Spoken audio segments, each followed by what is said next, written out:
The docking bay of Zerath Prime's grand spaceport groaned as Ambassador Ilara Vey stepped onto the ramp, the air thick with the scent of metal, oil, and the faint, acrid tang of ozone that clung to every world dominated by the Zerathi military. The reception line awaited her, armored figures standing rigid, their black carapace plating glinting under the floodlights.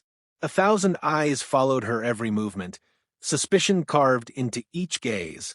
Ilara walked with measured poise, neither rushing nor hesitating, her pale diplomat's robe flowing like a banner of deliberate calm against the oppressive tableau. She had spent years in rooms like this, where silence carried as much weight as weaponry. Her mission here was clear: secure an agreement between humanity and the Zerathi Empire, two civilizations bound by a fragile ceasefire that trembled with every border skirmish and every contested star system. What she did not show in her step or her face was the exhaustion of weeks spent preparing for this moment. The Zerathi were not simply warriors, they were zealots of conquest, and to sway them required more than treaties and promises. It required strength, the kind they could recognize even when cloaked in gentleness. Kale Rock watched from the shadows of the procession hall, his claws flexing restlessly against the hilt of his ceremonial blade. To him, the woman was not a diplomat, but an invader cloaked in words. The war had nearly ended his generation, had burned through colonies and battalions, and though the High Command mouthed words of peace for appearances, he had not forgotten the humiliation. Humans spoke of compromise, of coexistence, but he had seen what their ships could do, how their machines of war bled through Zerathi lines like fire through parchment. That they dared to send a lone woman as an envoy was not an act of respect. It was mockery. The procession began with stiff rituals, the Zerathi host announcing the ambassador's arrival with booming declarations. Ilara inclined her head at each phrase, reading the rhythms of their ceremony, studying the flickers of unease in the officers' expressions. To them she was fragile, yet she carried herself as if the air itself bent to her pace. She felt the tension in the hall, the unspoken hostility, but she had walked into worse. The art of survival was to move forward as though the ground beneath you was steady. Later that evening, the grand banquet unfolded beneath towering arches of obsidian. Flames burned blue in hovering braziers, casting alien shadows across the faces of generals and counselors. Ilara stood at the center of the long hall, speaking in the even, deliberate tones that had ended disputes on half a dozen worlds. She wove phrases of trade, mutual security, the prosperity of shared knowledge. Every word was calculated, meant to strike chords of self-interest while cloaking them in ideals. Yet, even as she spoke, she could feel the weight of Kale Rock's stare from across the chamber, sharp and unwavering. Kale's pulse thundered in his ears as his hand brushed the concealed edge of his plasma blade. He had slipped past the layers of security with ease. The Zerathi did not search one of their own, especially a decorated soldier. His superiors had not ordered this. No one had whispered approval. This was his choice, born of loyalty to the Empire as he understood it. If he succeeded, Zerath would never be forced to bow to human softness again. If he failed, he would at least die with honor. To him, there was no dishonor in acting where his leaders hesitated. Ilara raised her hand as her speech reached its crescendo, her voice steady but not loud, the way one speaks to a friend across a quiet table. The Zerathi listened, some begrudgingly, some with guarded interest. Then Kale moved. The blade flared to life in his grip, a shimmer of deadly light slipping past the long table toward her heart. Gasps echoed, chairs scraped, the hall became a surge of confusion. Her instincts flared a half-second before the strike, not from sight, but from the subtle prickle of something wrong in the air. She shifted just enough that the blade skimmed past her ribs instead of piercing her chest, the edge searing a line across her robe. The crowd erupted. Zerathi guards lunged to restrain Kale, but he was fast, striking again, this time toward her throat. A shimmer of defensive shielding, woven into the folds of her diplomatic attire, flashed, absorbing the blow with a spray of sparks. Kale snarled, caught between disbelief and fury, before 3 soldiers dragged him down. He fought them with the desperation of a cornered predator, but even his strength could not overcome numbers. They slammed him against the stone floor, his weapon clattering away, still hissing with residual heat. Silence descended in jagged fragments, broken only by the ragged breathing of the would-be assassin. Ilara stood still, her chest rising and falling in controlled breaths. She did not look shaken, though her heart hammered in her ribs. Instead, she stepped forward, staring down at Kale with a gaze not of fear, but of recognition. "You would kill an unarmed envoy," she said softly, so only those nearest heard. Her words carried no anger, only cold understanding, and that made them strike deeper. The hall erupted into argument. Zerathi counselors shouted denials, swearing the soldier acted alone, swearing no treachery was sanctioned. Others barked orders to remove the prisoner, to suppress the scandal before it tore apart negotiations. Through it all, Ilara's composure never wavered. She turned, signaling quietly to her aide, who activated a secure channel. Her voice, calm and measured, carried only a single phrase into the line, Protocol Elysium. Kale froze at the name, though he did not understand it. The Zerathi had long whispered that the humans carried hidden contingencies, weapons spoken of only in hushed tones, threats never confirmed. Watching the ambassador speak the words without raising her voice filled him with something colder than fear. When the guards dragged him away, his eyes remained fixed on her. For the first time he felt uncertain, not because of chains, but because he had glimpsed in her calm something that warriors seldom acknowledged, the certainty of consequence. He had thought her weak. Now, he wondered if she was the most dangerous figure in the hall. Ilara sat again, ignoring the ruined fabric of her robe, and folded her hands on the table. "Shall we continue?" she asked the stunned chamber. The simplicity of the question disarmed them more than any accusation could have. None dared refuse her, but none could meet her gaze. Somewhere far beyond the banquet hall, unseen preparations had already begun.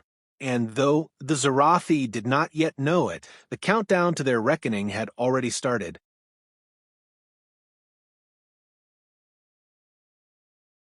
2 hours after the attempted assassination, Zerath Prime's capital glittered beneath its defensive lattice of shields, a vast metropolis suspended in twilight. Towers of blackstone scraped the skies, their spires wrapped in glowing banners of loyalty to the Empire. The streets pulsed with anxious movement as the attack on the human ambassador spread like a whisper turned to thunder. Official proclamations thundered from loudspeakers, denials, reassurances, declarations that the offender acted alone. Yet behind every closed door, unease festered. In the orbital command Citadel, generals argued in sharp, metallic tones, demanding explanations, demanding strategies to contain the scandal. None dared admit what gnawed at them. The humans would not let this pass. Humanity had a reputation for patience, for diplomacy, for endless compromise until lines were crossed. And tonight, one such line had been burned away. Ilara Vey watched the city shrink from the viewport of her diplomatic shuttle. She sat upright, her hands clasped in stillness, her gaze reflecting not triumph but gravity. She had survived the blade by a margin measured in heartbeats.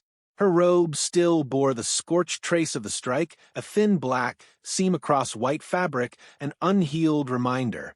She replayed the moment not with fear, but with precision, cataloging every detail. The soldier's eyes, the zealotry behind his movements, the silence of the council as they scrambled to deny responsibility. To her, it was not the attack that chilled her, but the cowardice that followed. The shuttle's comlink chimed. A low, resonant voice filled the cabin, clipped and without preamble. "Ambassador, this is Admiral Caro. Protocol Elysium is active. Confirm intent." Ilara exhaled once, a measured breath before answering. "Confirmed." She did not raise her voice, but her words were steel. "Zerath Prime has committed an act of war. They must know the consequence." On the tactical display, a ripple appeared at the system's edge, faint at first and then blazing. Space itself seemed to tear, shimmering as if a curtain had been pulled back. From the rift emerged a human fleet, sleek vessels blacker than the void, their hulls veined with pale blue light. Dozens, then hundreds, unfolding in perfect formation, a wall of silence and inevitability. On Zerath Prime, alarm shrieked. Orbital defense commanders shouted over one another, scrambling to raise planetary shields, mobilize fleets, activate countermeasures. But their sensors screamed warnings. The human ships had entered without warp trails, without detection, simply appearing in the system as though distance itself had bent to their will. To the Zerathi, who prided themselves on martial supremacy, the sight was a revelation and a terror. The human fleet sent one message, broadcast in every tongue and every frequency. A simple transmission, voiced by Admiral Caro himself, cold and unornamented. An envoy of the human race was attacked upon your world. You have broken the sanctity of diplomacy. The penalty is annihilation. No negotiation followed, no list of demands. Humanity's judgment was absolute. The first strike came in silence. From orbit, rods of tungsten descended at near-light velocity, invisible until impact. Towers that had stood for centuries disintegrated in white fire. Shockwaves tore through districts, shattering glass and flesh alike. The ground itself convulsed as craters bloomed where neighborhoods once thrived. The shields meant to protect the capital sputtered and fell, bypassed by human weapons that tunneled through harmonics no Zerathi engineer had ever conceived. Kale Rock stood chained in a detention hall, the taste of iron on his tongue. Through a narrow slit, he saw the horizon erupt in fire. His captors shouted in panic, some fleeing their posts, others rushing to defend empty corridors. He realized with a jolt of clarity what had begun. His strike against the ambassador, meant to preserve Zerath's pride, had doomed them all. He struggled against his restraints, not to escape, but in futile denial, as though motion itself could undo what had been set in motion. Above the planet, the human fleet moved with clinical precision. No ship broke formation, no unnecessary word was spoken. Orbital bombardments struck with rhythm, a symphony of destruction orchestrated without hesitation. Cities were erased, not gradually, but instantly, their lights blinking out as entire regions folded into firestorms. Civilian transports clawed desperately at the skies, but human interceptors cut them down before they could breach atmosphere. Humanity had no interest in survivors, no tolerance for appeals. In the heart of the capital, counselors begged for mercy through broken channels. Messages streamed into the void, offers of surrender, promises to punish the assassin, pleas for delay.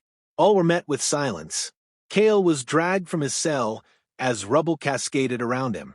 His guards no longer acted with authority, but with desperation, shoving him forward as though his existence still mattered. Dust filled the air, choking and heavy. The sky above was no longer sky, but a furnace of falling light. He stumbled through streets split apart, where Zerathi citizens screamed, their bodies fragile against the cataclysm. He had fought in wars, had seen worlds burn, but never like this. This was not conquest. This was execution. Far above, aboard the flagship Resolute, Ilara Vey stood beside Admiral Caro. The planet below burned in silence, its screams unable to breach the void. Caro's expression was granite, but his eyes flickered toward her. You were the target. You may call for cessation if you wish. Ilara's hands tightened behind her back. She thought of the soldier's blade, of the Council's denials, of the long years humanity had been treated as prey by older, prouder civilizations. She shook her head once. No, let them learn. Let all of them learn. Caro inclined his head and returned to his command. No satisfaction crossed his face, only duty. The fleet continued its work. On the surface, Kale staggered into the ruins of what had once been his district command post. Fires roared around him, casting his shadow long and grotesque. He fell to his knees, choking on the smoke, the weight of realization pressing into him heavier than any chain. His blade had failed, his honor had failed, But worst of all, his people had failed because of him. He had thought himself a savior. Instead, he had delivered judgment upon his world. His claws dug into the ash, and for the first time in his life, Kale Rock wept. Hours passed like minutes. Zerath Prime's once proud continents became scars of glass. Oceans boiled at the edges.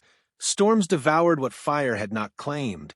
The bombardment was relentless until nothing of strategic significance remained, until no voice could claim dominion. Humanity did not gloat, did not carve monuments. They simply erased.